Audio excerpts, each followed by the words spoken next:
You've done stuff with Screen Junkies, Good Mythical Morning, and like explain to me how that like kind of came to be and what the process was there. Well, that was all before DC. Okay. Actually, both of them. Well, Screen Junkies was kind of around the same time, but Good Mythical Morning was way before that. So Good Mythical Morning is the show hosted by Rhett and Link, and I got that job because I was currently unemployed. And a friend of mine was their manager at the time and said they needed a part-time employee. So I went and interviewed, and I did the interview and nailed it, and I got hired the job. And originally it was only 2 or 3 days a week, depending on what they needed. And it was in Rhett's garage behind his house. I love it. I mean, it was about the size of the room that we're in. Probably it was smaller than the room that we're in right now. And at the time, they were only doing like weird music videos, and they were thinking about doing a weekly show called Good Mythical Morning. And they were like, we're just going to do it for 6 weeks. That's it. 6 weeks. And I was like, cool. The 6 weeks actually created a full-time job for me because I would have to keep doing work. And I wanted a full-time job. Yeah. I was tired of doing part-time, man. So we got to like week 5. And again, they were ready to quit. They were like, they wanted to get out. They didn't want to do it anymore.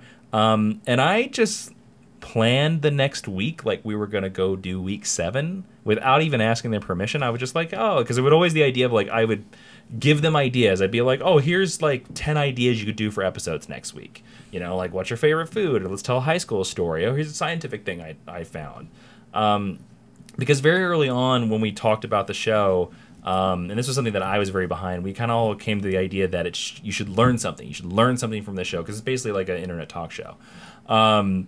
So I would research weird articles. At the time, that's when BuzzFeed was actually a very interesting website. It wasn't just GIF articles. It was actually like, you've never heard about this weird stereo. And I'd be like, no, I haven't. What is this weird stereo that makes you go blind or whatever it was? And so, yeah, they were ready to stop. And I pitched them like the 7th week, like it was business as usual. And they went with it. I love it. And they just ignored that it was the 6 weeks. the 6 weeks were up, and then they were like, "Oh yeah, you should probably be a full-time employee." And I was like, "Yes, I should. Yes, I should. I deserve it after just being like." And so it became this big. It's blown up. It's become a huge show now. It's like it's the biggest online daily show on the internet. Wow, it's really big, and I'm really happy for them. I left because. I left around the 450th episode, something like that. Wow. Yeah, so I was there for like 2.5, almost 3 years. And by that time, I was pretty good mythicaled out. Yeah. And I'd kind of like, I felt like I had given every idea I could ever give to the daily talk show or host, whatever it is. And so I started working on some other stuff, and that's when I hopped to a different channel. I hopped to Screen Junkies because they were talking about movies and films and nerd stuff, and that was way more appealing to me because Rhett and Link were more straightforward guys, and that's the reason why I left Rhett and Link. No ill will, they're totally awesome dudes. They gave me a giant Superman statue when I left. It's really cool. That's awesome. If you go back and watch the original Good Mythical Morning credits, it's 2 people putting down plates. It's a person putting down 3 pieces of toast and then a plate and a cup. I'm the hands that puts down the plate and the cup, not Link.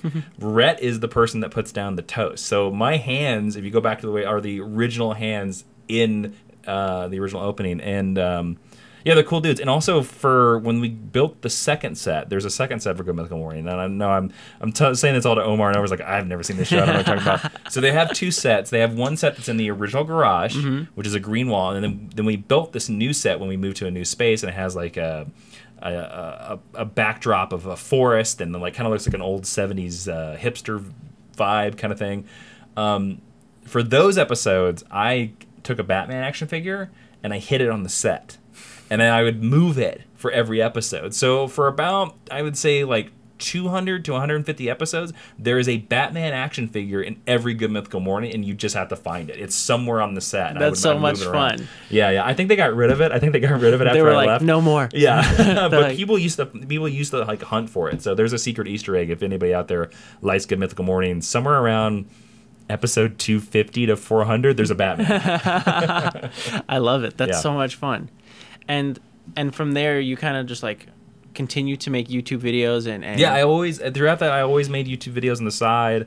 I made Red Shirt Diaries I think the first season while I was working for Rhett Link, and then I made the second season of Retro Diaries while I was working for Screen Junkies. So yeah, I was always doing stuff on the side. I was always making podcasts and doing videos and doing stuff like that.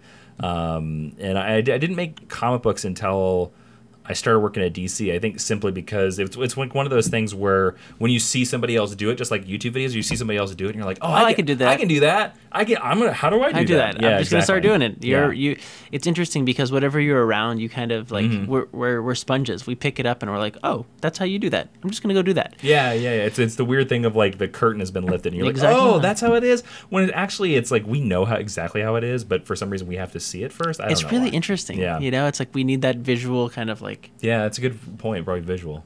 We need that like visual, like that's how it's done. Okay. Yeah. And which again, like we know what writing is. We know what it is. Exactly. But it's so funny that we need that visual cue and everything like that.